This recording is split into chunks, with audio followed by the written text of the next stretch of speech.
You guys, welcome everybody. Welcome to In the Kitchen. This is our very first session of this brand new pilot series. So thank you so much for being with us this morning. In the Kitchen with Chef Joel Gamron is all about connecting military spouses with one another over something that we all need to do and hopefully love to do, which is cook. So we're really excited that you're here with us today. Everyone is welcome to join us on camera and to cook along with us, but if you choose not to be on camera, that's totally fine. You can use the chat box to connect with other people and to ask us any questions about the recipe or techniques or anything as we go along.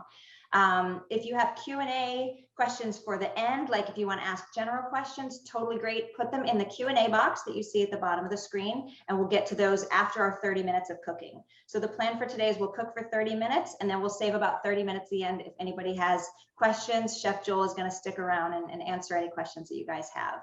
For those of you who are on camera, we just ask that you stay muted until you have a question, or if you need something, feel free to unmute and pipe up. We'd love to hear from you. If anybody did not get the recipe for today, put your email in the chat box and we'll send you an email with the recipe in it right now. And last but not least, we have giveaways today. So we're going to randomly draw some names from everyone joining us live, and you will be receiving some free giveaway items. So we will email you before the end of the day today and let you know if you've received those. So without further delay, it is my pleasure and my honor to welcome Chef Joel Gamron to be with us today. He has written a cookbook called Get Scrappy, and he has a hit TV show called Scraps that you can find on Hulu. He's a dad, and he is the founder and head chef at Homemade, where they offer personalized virtual cooking experiences. They believe at Homemade that everyone should have access to free cooking classes, and they found a way to do it. So you can check them out at withhomemade.com. And without further ado, I'm going to hand it over to Chef Joel. Woo! Good morning from where I am. It could be good evening from where you are, but thank you, Liz. I want to really thank Nicole as well and Mari, all from the USO, just including me, allowing me to be here. Welcome everybody. Like Liz said, I'm Joel. I'm a chef based here in Seattle, Washington, and feel so grateful to be here with you. I've done some really big events with the USO. When I heard about this and Liz and Nicole brought it up, I thought, oh my gosh, to be talking to spouses, the people who are the foundation of our military. Let's be honest, you guys are the ones holding it all up, right? It is such a pleasure. So thank you for joining me and for allowing me to cook with you guys. The idea behind this, like Liz said, is let's just hang, right? I mean, the best place to hang is in the kitchen. So we thought we'd cook it up a little bit. I've done this really great challenge with the USO over the past year or so called the 5x5. And we came up with this idea because we know a lot of you are stationed all over the world. You only have access to a commissary. In some cases, it could be a smaller one or a bigger one. So we wanted to come up with the 5x5, which means 5 ingredients and 5 tools. Nothing more crazy than that, but incredible homemade recipes that you can rock out no matter where you are in the world. And they're doable, approachable, and then most importantly, they're insanely delicious. So, like Liz said, we want this to be interactive, what makes this so cool. It's not like Food Network where you're just watching me. You can talk to me. You can show me your pan. I can see all of you guys who are sharing your kitchen with me. And so that just makes it so much better because I can answer all the questions you guys have.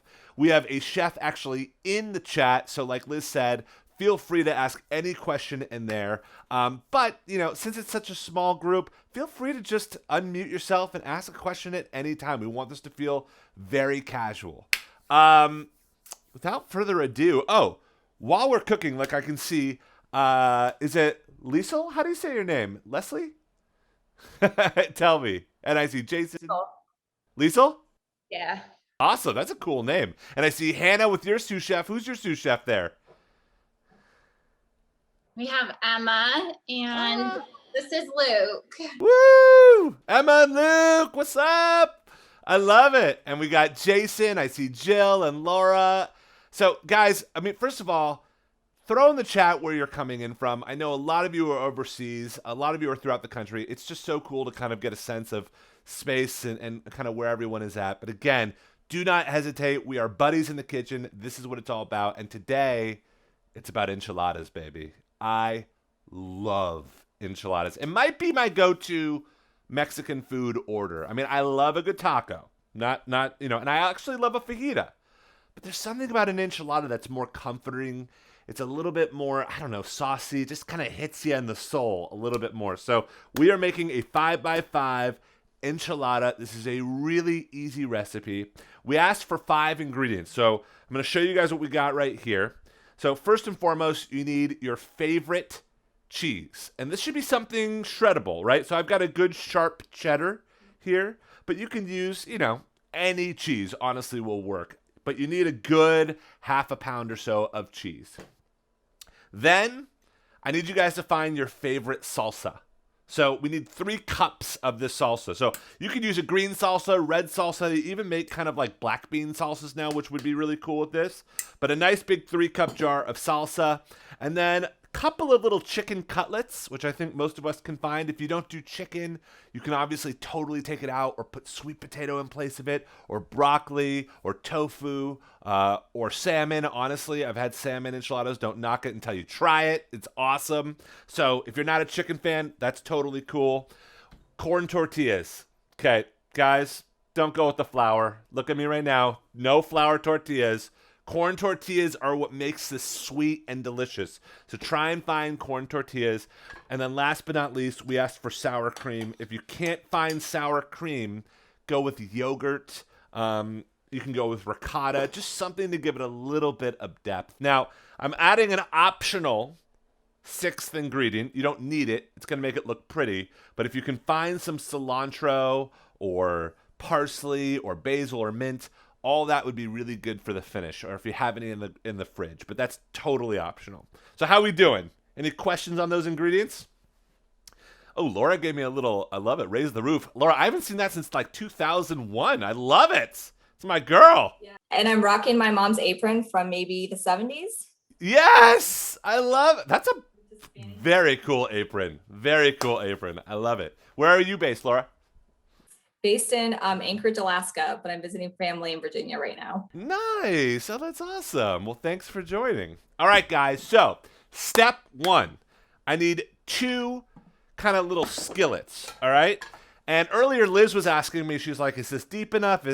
As long as it's something you would make an omelet in, right? Or eggs or something like that, it's going to work. So I need 2 skillets. They don't need to be the same size. I want to start with 1 skillet on like a medium-high heat. So I want you to turn on the heat like a 7 out of 10. All right? So turn that on and kind of just get that warming up.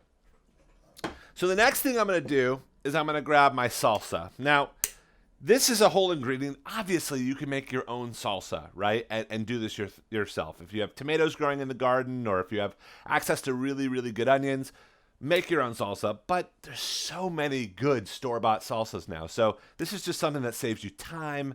Obviously, saves you a lot of trips to the grocery store or to the commissary.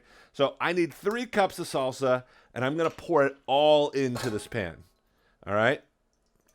And you can go with smooth, you can go with a little bit more chunk, whatever your vibe is. I'm curious on what everyone found, or what everyone's favorite salsa is. Does everyone like spicy here or not? Spicy crew or not really? Yeah? Team mild all the way. I know. I don't know. Oh, nice. Oh, Lisa, that's a cool brand. Where is that? Sweet. What is that? I don't know. It's probably Mexican. I'm in El Paso, so. Oh, so you got the good stuff. You got the really good stuff. This is the good Mexican area. I feel like you could get some homemade tortillas too somewhere around there. I like Liz said, I had a cooking show on Hulu called Scraps, and we filmed kind of Santa Fe, New Mexico, El Paso area, and it was during this time of year where there was something in the air smell-wise, and they were roasting all these poblano chilies. It's like this one time a year where on the street, they just have these big baskets, and they're roasting all these chilies over an open fire. It was the coolest thing ever, and you could smell it for miles and miles and miles. I'll never forget that. Very cool part of the country, Lisa. All right, so I've got my salsa. It's kind of coming up to like a little bit of a simmer. You can see some bubbles happening there, right? So what I want to do next is I want to get our chicken cutlets. And really, really simply, I'm just going to season it with a little bit of salt. Don't need to add pepper. There's enough chili in the actual salsa.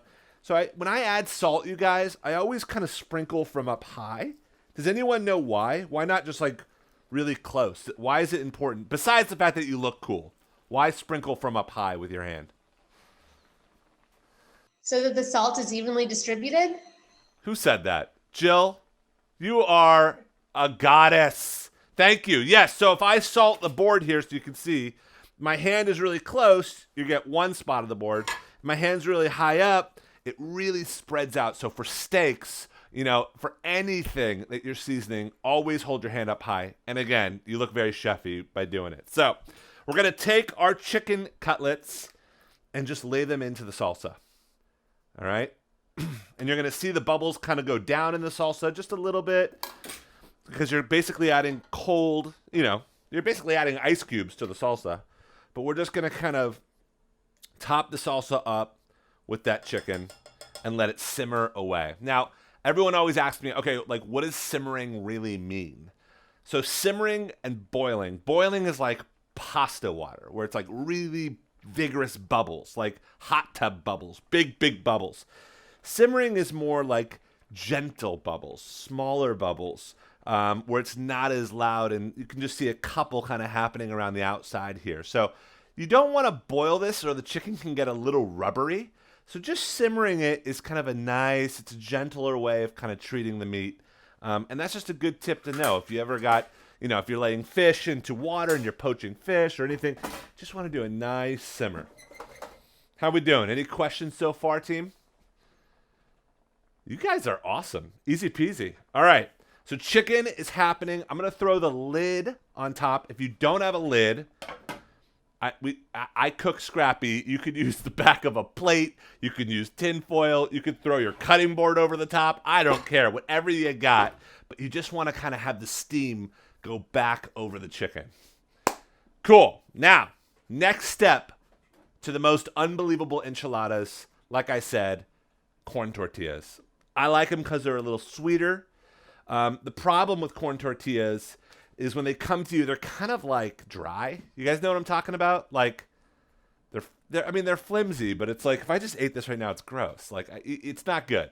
So we got to kind of like hydrate these tortillas, make them malleable, give them a little bit of something. So with your other skillet, I want to turn that on about a medium high heat. I would say another like 7 out of 10.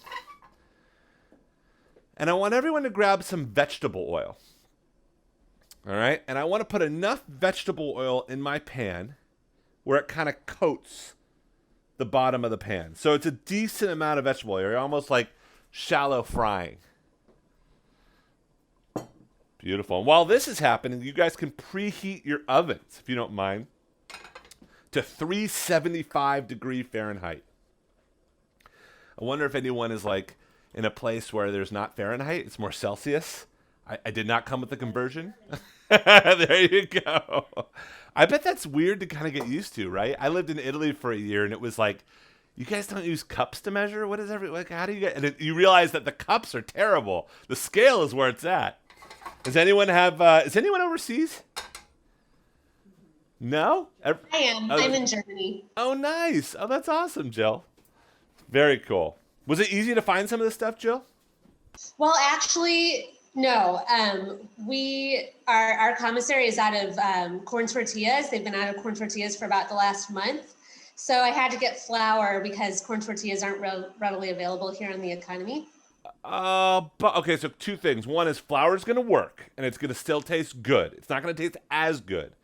But I'm going to send you a recipe, if you don't mind, sharing your email with Liz, and I'll send you a recipe on how to make the easiest corn tortillas. So if you can't find them, you should be able to make them, and they'll be better anyway. So that will be a good little thing.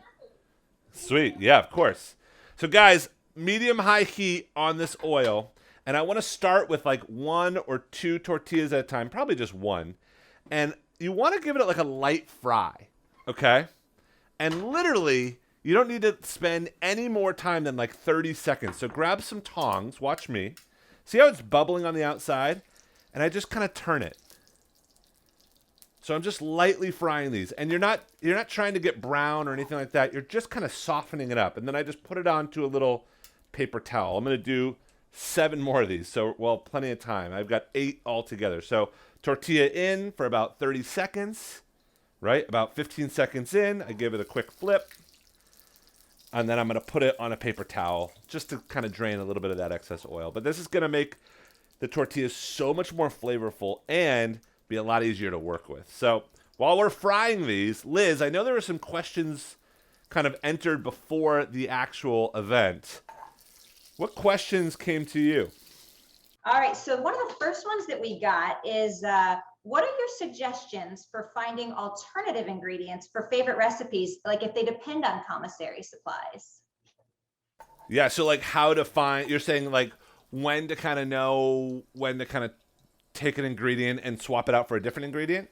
Yeah, like what you just told Jill about, she couldn't find corn. It was okay to use flour, but you can also make it. So do you have any other convenient swaps? Trying to think of things that commissaries are often out of. Yeah, tell me what they're often out of and I can tell you. But I would say that in cooking, 99% of ingredients can be swapped. So most of the time you can swap ingredients. So if you, for whatever reason, are really craving, I don't know, pizza, and you can't find tomato sauce, there's solves to that, right? You can find jarred peppers and grind that up into a sauce. You can make a white sauce. So there's lots of, I feel like that's one of the biggest things is sometimes you do go to the grocery store or the commissary and you're just like, oh, bummer. Like they don't have what I was looking for. Know that there is another way. If it just means jumping on your phone real quick and saying, hey, I want to make pizza and I can't find flour. Cool. There's so many other options nowadays online. So I guess my big tip is don't be disheartened. There's some good swaps out there. What's another question? Well, I just saw Anna say that her commissary is almost always out of ricotta cheese, and I make a lot of lasagna. I come from an Italian family. So what could you use in place of ricotta? Yeah, so I actually don't use ricotta in my lasagna, but I will say that I really, really like bechamel, which is a sauce that you can make with milk and flour. So that's a really great replacement in your lasagna. It makes it really creamy and delicious. If you can't find that, goat cheese is really, really good. And if you can't find that, even something as simple as like cottage cheese. I know that seems a little bit weird, but it's basically the same thing as ricotta. So easy peasy swap there. That's good to know. Yeah. Someone else had asked if this recipe that we're making, is this prep ahead or freezer friendly? Can we pop these enchiladas in the freezer? Oh, heck yeah, guys. I almost, it's so funny. When people come over to my house, they're like, why does it like everything's clean, everything's organized? Because chefs like to do prep ahead more than anyone else. That's how we at restaurants, when we get an order, we know how to do it really, really quick. So when people come over or when the family sits down, we're very used to prep ahead. So absolutely, these enchiladas are amazing. What I like to do with them is get them all the way cooked, and then they freeze for up to 6 months with just a little plastic wrap over the top. If you don't want to cook them, if you just want to assemble them, they'll stay good in the fridge with plastic wrap for up to 5 days. Cool? Very cool. Yeah, how's everyone's tortillas working out, guys? Everyone have some nice kind of soft tortillas happening? Let's see. Jason, you cool? Thumbs up. Hannah, you cool? Yeah? Good. They should just be flexible, nothing crazy, right? If you let those tortillas sit in there too long, they're going to become like a chip or, a little tostada when they're fried like that. But you should have at least 8 of these, okay? Now, real quick, well, first of all, let me just see thumbs up. Liz, how are you doing with yours? I'm doing great. I'm also team flour tortillas. My kids don't do corn for some reason, so we've always got flour tortillas in the house. So I'm kind of trying out the flour. Listen, it's a personal preference. I'm a corn fan. Some people love the flour thing, so I'm sure the kids will love it. It's still going to soak up the sauce and be delicious. While the corn tortillas are kind of either you're on your last couple being kind of crisped or you're done, I want you to grade your cheese. If you already have grated cheese, that's totally great. But I'm going to grade, again, about 1/2 pound of cheese on the thickest grade of my cheese grater. And if you don't have a cheese grater, you can literally just chop the cheese, right? So again, don't feel like you need every kitchen tool in the world. I'm sure if you're stationed somewhere where it's not home, you just didn't bring everything. So don't worry if you don't have a cheese grater. It's so funny. The other day I was teaching a class. It was a baked item. And they were like, someone came on and they go, what happens if you don't have a mixer? I go, oh, well, you can just use like a bowl and a whisk. And they go, what if you don't have a whisk? And I'm like, I guess you could use a fork. And they're like, what if you don't have a fork? And I'm like, what are you cooking with? What do you have? Just use use your hand? You know, it was so funny. I guess you could. I mean, hey, you gotta use what you got, right? That's a military thing and definitely a cooking scrappy thing. All right, so I've got all my cheese kind of shredded up. I do want to take half the cheese, guys. Half the cheese, put it to the side, right? And half the cheese and put it to the other side. So we're going to split it up. One's going to go over the top of the enchiladas. One's going to go actually into the enchiladas. Cool? How we doing? Any questions? Making sense? What I love about this is that no one ever cooks in salsa. Oh, yeah, bring it. When you freeze them or make ahead, what do you do with the tortillas so that they don't like start to like peel or fall apart or like, get too soggy from the sauce? Yeah, so the whole point of this is that they're actually going to soak. You want them to get soaked into the sauce, but as they set, they won't fall apart. So as long as you cook them ahead of time, right, instead of putting them in the freezer raw, they're going to be perfect. They're not going to get soggy or fall apart. If you put them in the freezer raw, it might get a little bit like that, Roxana. Yeah. Yeah, and they won't in the fridge. It won't fall apart either. So 5 days in the fridge, if you don't cook it, is absolutely great. When we first had our first kid, it was so funny. People brought over enchiladas, and they were like, "Stick it in your freezer." We had like 3 friends bring over enchiladas. They were so good. Weeks later. So it's a really, really good make-ahead meal. All right, so I'm looking at my chicken right now. I took the lid off. And again, I was just about to say, I think it's really cool to cook in salsa. I think we all just think of salsa as a dip or like a condiment. But think about what salsa is. It's onions, it's tomatoes, it's a little bit of spice. So it is a sauce, right? It's nothing more than a sauce. So this smells really delicious. And my chicken is totally cooked. I can see that if I pull it apart with a couple of forks, you can kind of see that it's white all the way through. So what I'm going to do is I'm going to take my chicken and put it into a little bowl. All right? So I want everyone to do the same thing. So I'm taking it out of the sauce, putting it into a little bowl. All right? Is everyone tracking? Thumbs up. I just don't want you guys to think I'm going too fast. Everyone's doing a good job. Let me see thumbs. Jason's got thumbs. Anna, you got thumbs. Hannah, you got thumbs. Laura got thumbs. Jill, sweet. Kanya, great. Jamie's cooking. I love it. Roxana, thumbs up. Making sense. Roxana, you didn't tell me who your sous chef was. Who's that cutie? This is Eleonora. Oh, hi, Eleonora. Good to meet you. We're gonna make them later.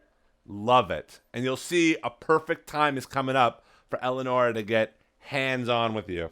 So with this chicken, guys, it's totally cooked through, white all the way through. I'm going to take my forks and just shred it while it's hot. A lot easier to do this while it's hot, guys. Don't wait for that chicken to cool down. Not a good time to go check email or catch that episode of Real Housewives or whatever. This is a good time. When the chicken comes out, you want to shred it. All right? So shred it nice and good. And I don't like to shred the chicken so it's like stringy. I like to keep it a little bit like chunky so people bite into it. They're like, oh, this is like really good fresh chicken. I think some people like pulled pork and stuff. They just take it a little far. And I like mine just a little bit more, a little bit more chewy. It's a good thing. All right. So I'm shredding the chicken. Now, what I'm going to do is I'm going to grab a little bit of this sauce. And I say sauce, but it's the salsa that we actually cooked the chicken in. And I'm going to literally pour just a little bit, like I would say a quarter cup, over the chicken in the bowl. This is just going to kind of moisten the chicken, cover it with some good sauce. You can kind of mix that sauce with the chicken in the bowl. Nothing crazy there. Then I want to take half my cheese and add it to the chicken as well. So we're literally just going to kind of like in this one bowl with the cooked chicken, add a little sauce, add a little bit of the cheese, and mix that through. And I like to always give it a little salt in there just to make sure everything's seasoned nice. This looks really good. And this is, again, guys, this is a part where if your kids or your family, if they want certain vegetables in here, mix them in. If you want to put peas in here or cauliflower or sweet potato, or this is a spot to do it. So whatever you have in the fridge, this is where you kind of mix it into. Cool? So we've got this nice mixture of cheese and chicken, a little bit of the sauce. I'm going to push this to the side. How's everyone doing? I'm checking in on my crew. Thumbs up. Everyone's all right? This is pretty easy, right? You guys are doing it. Sweet. Smells good too. Smells so good. My dog has joined me. That's the best. My dog has joined me too. I was asking, who was I asking before? I think it was Trisha. I was saying, or Trish, yeah. And I said, do you have kids? She goes, I have 3 dogs. I'm like, oh man, you have your hands full more than kids. 3 dogs. That is what's up, Trish. Are they big dogs? You didn't tell me. Small or big? Little bit of everything. I'm kind of have the Sprint commercial. I've got a 12-pound, a 40-pound, and a 95-pound. Oh my gosh. Yeah, you have your hands full, all right. That's for sure. All right, so now. Hey, Chef. Yeah. Real quick question from Rosa. Yeah. Rosa? Thank you. I have a question. If I wanted to flavor my oil before I fry my tortillas, what kind of pepper would you use? I love the way you're thinking. So, first of all, genius idea. You could throw, so when you say pepper, you mean like chili pepper? Like a chili pepper, like a poblano or serrano or... Yeah. So I like the dried chili peppers for this. They have a little bit of a caramel flavor. So I would look for either dried poblanos, which I think are a little bit fruity and delicious, or if you can find dried Anaheims, they're really, really good too. Those are the bigger ones. They're kind of chocolatey. But yeah, it's a great idea, Rosa. Another thing you guys can do is just take some garlic. You don't even have to peel it. Leave it in the skin and put that in the oil before the tortillas, and you make this kind of garlic oil, which would be really nice. I love the idea of flavoring oil, Rosa. I'm taking that idea. It's a good one. I love it. All right, so you guys, especially if you have kids, this is kind of the moment of truth here to assemble these these enchiladas. So it's really, really easy. First, I grabbed kind of a big baking pan, right? You can just use another saucepan. It doesn't have to be something like this, but whatever you would cook like lasagna in or something like that, a casserole dish, right? So grab one of those. Everyone grab one. Show it to me. I want to see it. See what everyone's got. Okay, perfect, Liz. Nice, Hannah. Perfect, Jill. That's great. Yeah, Kenya, that's great. Laura, perfect. Great, perfect. So what I'm going to do is I'm literally going to take a little bit of this sauce, right? And I'm going to put about another 1/4 cup on the bottom of the tray, like this. You can just take a fork and you can just spread it all to kind of the little corners of the tray. So it kind of looks like this. You want to go to top down, Deb, so everyone can see? Literally, it just looks like, you know. And this is going to kind of act as a base or some glue for our enchiladas. So we're going to roll up the enchiladas and they're going to stay put because we have our beautiful kind of base sauce in there. So at this point, it's pretty darn simple. You just grab one of these tortillas that are still warm from you giving them a light fry. You grab a little bit of this cheese chicken mixture, and I put it a little bit kind of closer to my belly button. So I don't put it right in the middle of the tortilla, a little bit kind of on the inside. And then I just roll it on up. Right? And then I just place that little puppy right into my dish. And you're just going to keep going. Right? Try and get as much in there without it spilling out as possible. They're really nice when they're really tightly kind of wound up. But please. Well, I'm a vegetarian and a pescatarian, so what are my meat options? I mean, I have been saying the whole time, this is so easy to turn into either one. So first and foremost, I've had this with salmon and it rocks. I know you're thinking salmon and cheese sounds weird. It really, really works. I love mushrooms in this, like portobello mushrooms instead of the chicken. So that would be a really nice kind of meaty option that's not meat. Eggplant is amazing in this. And like I said, sweet potato is surprisingly delicious with this. Just gives it a little bit of creaminess and heft. So hopefully that helps. Yes, sir, it does. Thank you. Good, of course, of course. What else? Any other questions while we start rolling? How's everyone's tortillas? Did they stay nice and soft? Thumbs up? Yeah, everyone's so focused. What's that? I said I have a quick question because Yeah.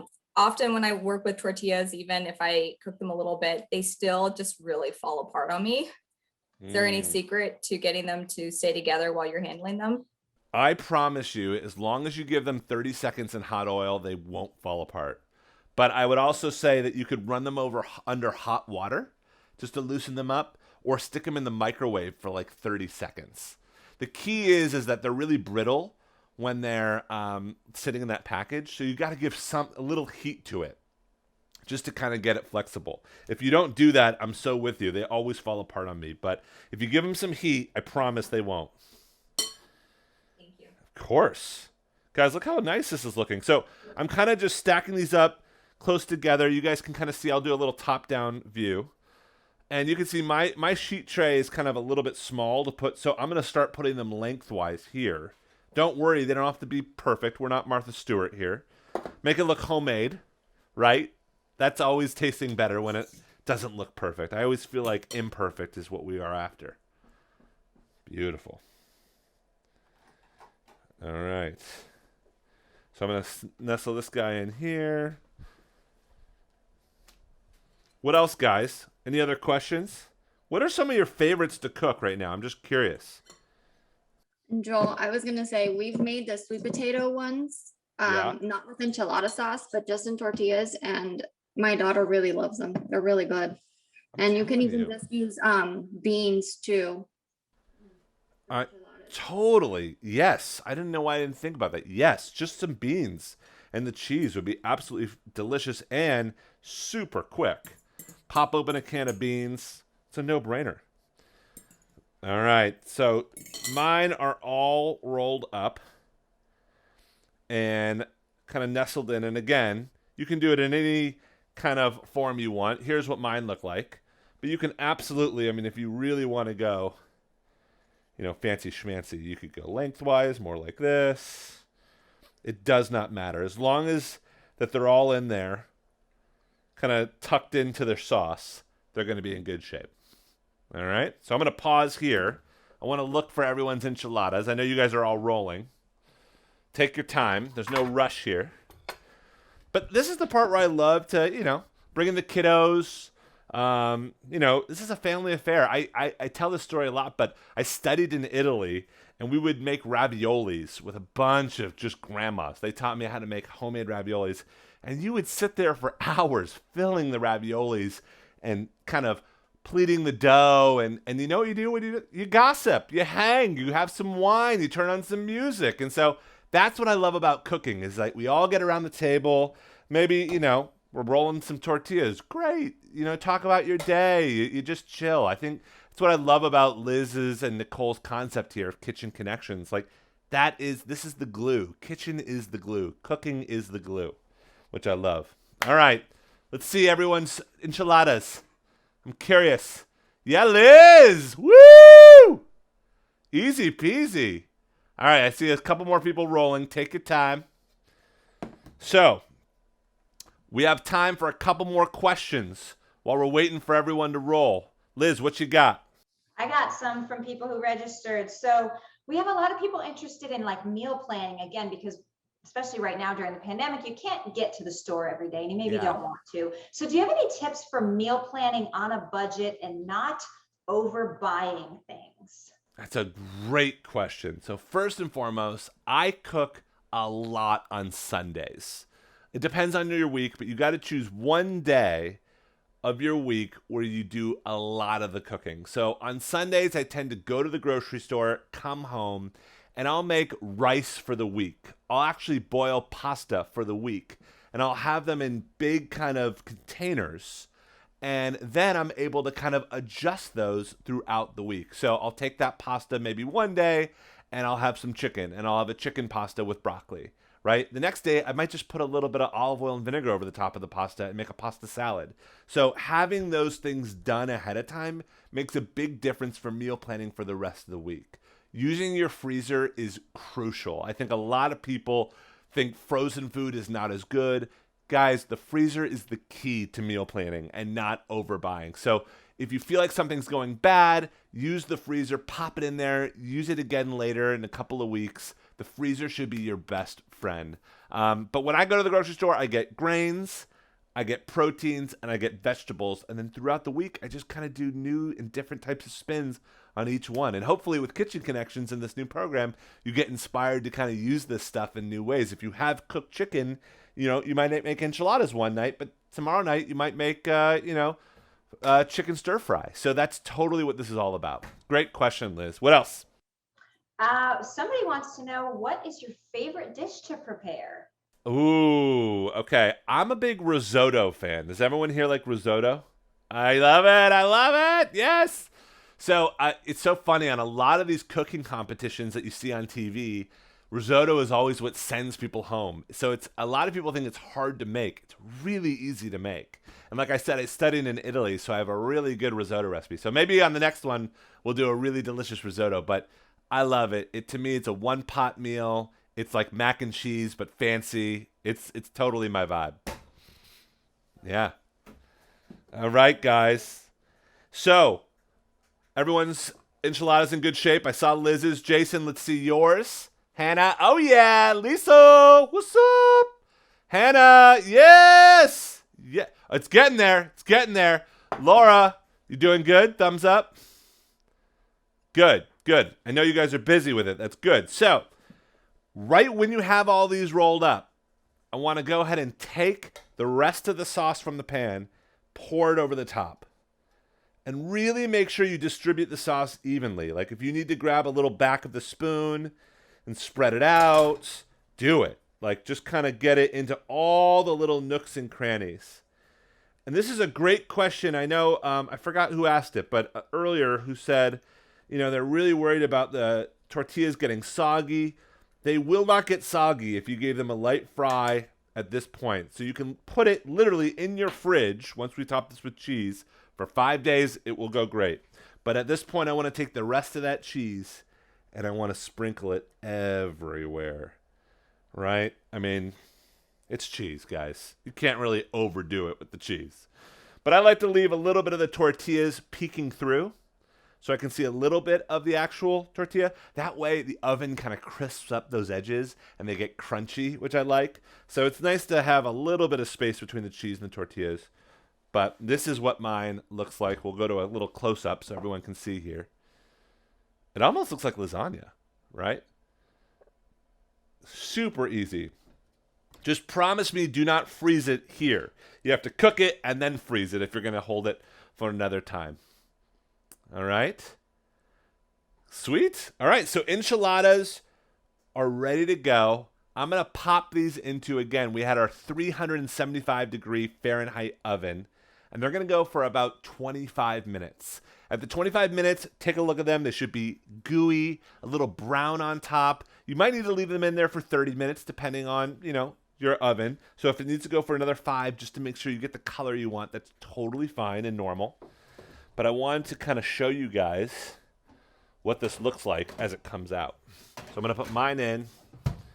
And of course, in the magic of TV, these are what they look like. So really golden brown on the outside. Can I get a little virtual round of applause here from my military spouses? Thank you. Thank you. So you can see how crispy these get by leaving a little bit of that cheese. So absolutely delicious. Now, here's the key, guys. Do not faceplant into this right out of the oven. You will burn your tongue and they will fall apart. Just like lasagna, you want to let them set. So tell your kids, back off. Everyone back off.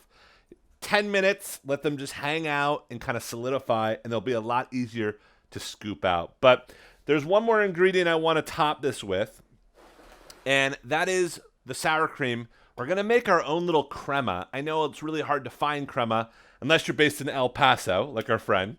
But If you can't find crema, it's like a thinner sour cream. It's a little bit more of a dressing, a drizzle.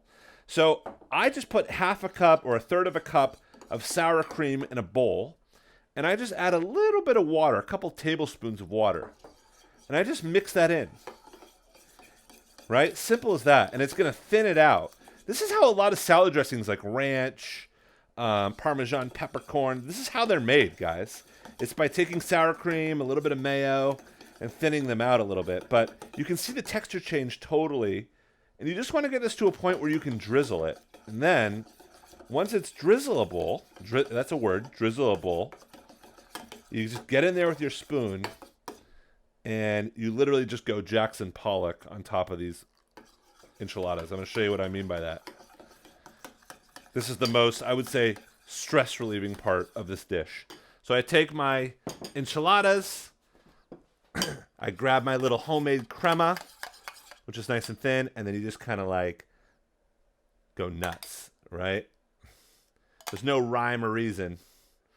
And this is obviously after you cool them down. On top of that, I take a little bit of cilantro if you want it. Rip it up, just the leaves. And you guys, these are enchiladas, the 5x5. Hot enchiladas, beautiful enchiladas. That is what it's all about. Our first 5x5 with the military spouses. I'm so excited to see how yours turn out. I think this is an example of like how Instagram worthy is this? How beautiful is this? And it literally was 5 ingredients, 5 tools, and that took us like 30 minutes, not even. I mean, if I wasn't yapping away, it would probably take you guys like 20 minutes to make, 15 minutes to make, and then you just pop it in the oven. So super easy, impressive, and indulgent recipe. I hope you guys love this one. And I want to take a pause for more questions, thoughts. What do you guys want to learn next? I know we talked about risotto, but I'm open to so many different ideas. What are you thinking?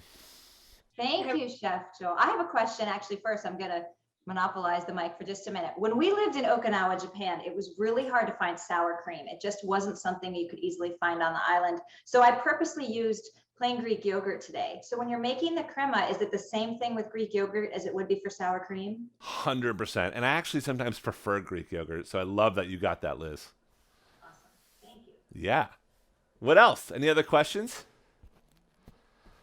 I had a question. Does the water have to be warm or is it just room temperature? Yeah, just room temperature right out of the faucet is totally fine. Okay. And if I don't cook it right now and I want to keep it for dinner and just put it in the fridge, will that be still okay? Totally. It will stay good. This will stay good in the fridge, even just like this, for a couple of weeks. So it's totally good.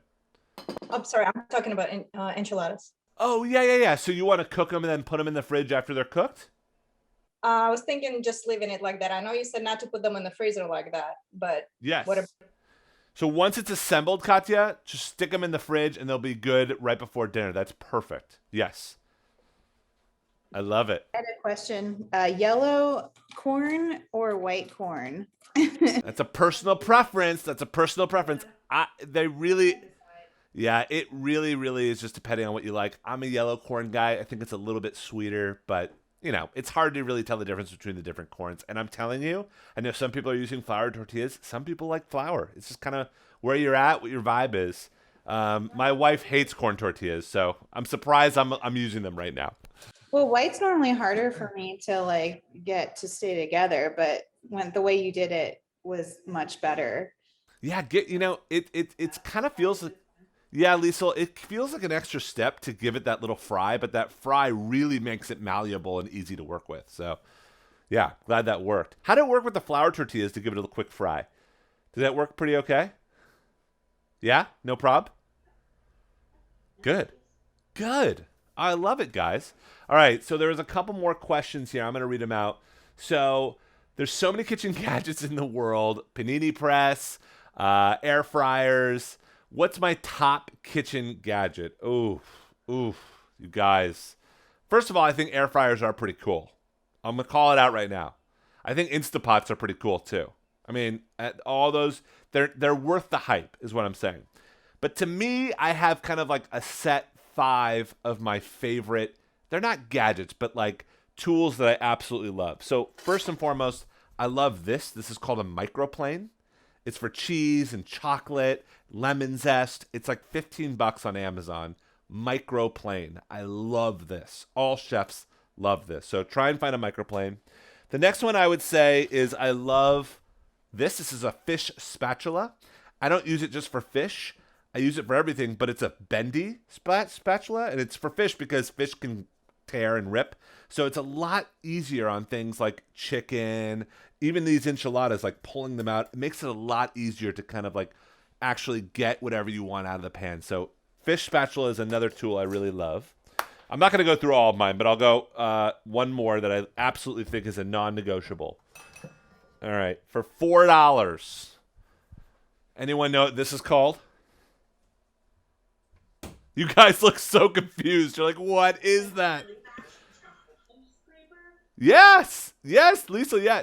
This is a bench scraper. Why I love it is, when you have garlic, onion, anything you chop up, you just literally scrape it, right, onto the scraper, into the pan. It saves your knives. When you do it with your knife goes dull. I also just love this for cleaning up. Like sometimes there's just a mess, like all this cheese here. I mean, like literally just scrapes up the board. So it's like $4. And it just does it for you. So for me, I use favorite tools. I'm going to say those are my probably 3 favorite tools in the kitchen besides a good chef knife. Hopefully that helps. Appliance-wise, I don't know, guys. Do you guys use immersion blenders, those stick blenders that you put in?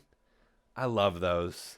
Because sometimes when you're making a soup or when you want to blend something, it's just so annoying to like take this and go into the actual blender. It just makes a big mess. So to just put a blender into the actual pan is something I love.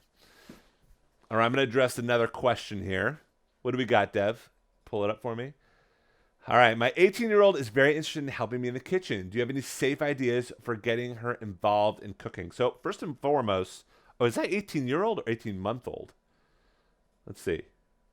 18-month-old. I'm like, 18-year-old, they can get in there. 18-month-old, yeah. So I have a 22-month-old and he sees me in the kitchen every day. I'm in I've turned my garage into a little cooking studio. He comes in here, he runs around, he's obsessed with clinking all the pots and stuff like that. So first and foremost, I put him up next to me. I have that little kind of it's like a chair, but you kind of put it up next. It's very safe for them. I make sure everything sharp is away from him and everything spillable is away from him. And I just let him go to town with spoons and pots and pans. He's my salt guru. I'll say, can you add salt into here? He picks up salt, puts it in there. He knows what salt means. I let him stir. So those are kind of the big things I would start kids off in the kitchen with. But he would do a great job of if I said, hey, can you put this chicken and cheese in this little tortilla? He would do that. So I think whenever you're assembling cookies or shaping things with dough, it's perfect to get kind of younger kids involved. I'll tell you, I have taught thousands of kids how to cook, thousands in cooking camps, typically 8 years old to 12 years old, and then 13-year-olds to 18-year-olds. It changes their life, guys. They eat so much better.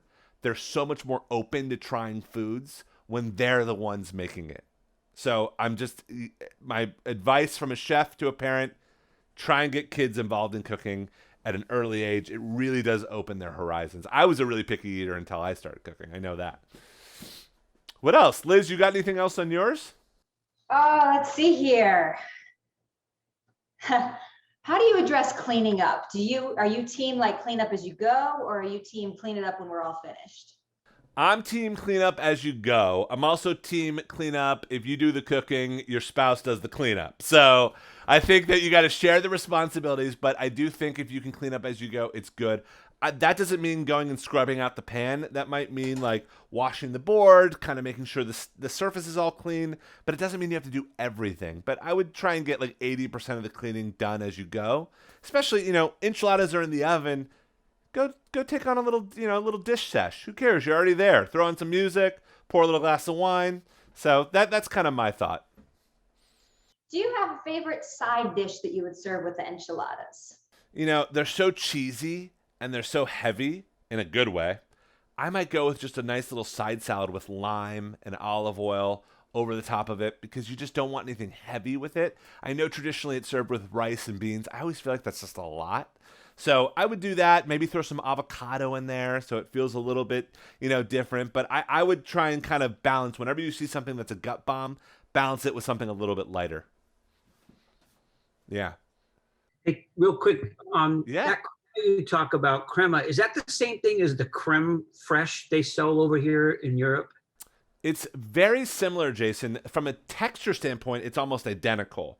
But creme fraiche is actually sour, more sour.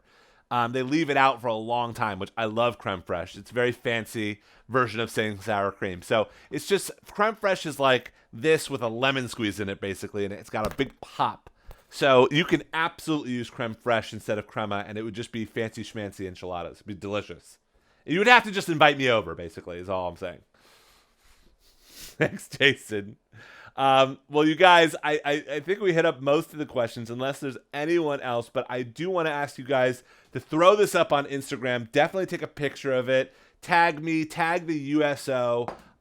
We would love to reshare it and celebrate you guys. I really do believe that the key to a happy house and to a happy life is homemade cooking. And so to be able to make something like this, bring it to the table, is so, so gratifying. And for you guys who I know are at home with families or supporting your spouse who's in the military, you deserve to have an incredible meal and to eat incredibly. So thank you so, so much, Liz and Nicole and Mari, for the opportunity to be here. We're going to be doing this quarterly, so we're going to have more to come. I would love suggestions between now and then of what you want to learn.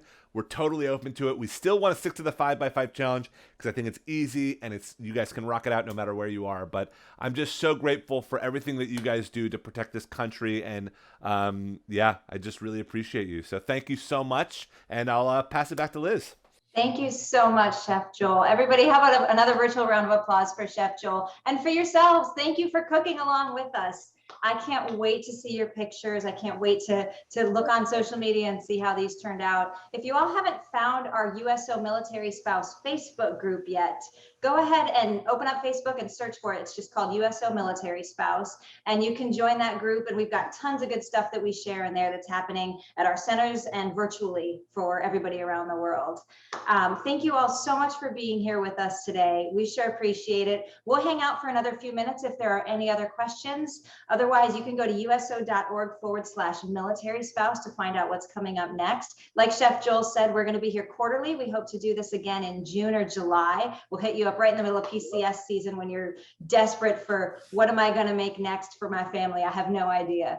We're here for you, and we're so glad that you were here with us today. Thank you, everyone, so much for joining us. To Chef Joel and the homemade team, thank you guys for everything, and we'll see you all this summer. Thank you all. Can't wait till summer grilling. Woo! See y'all.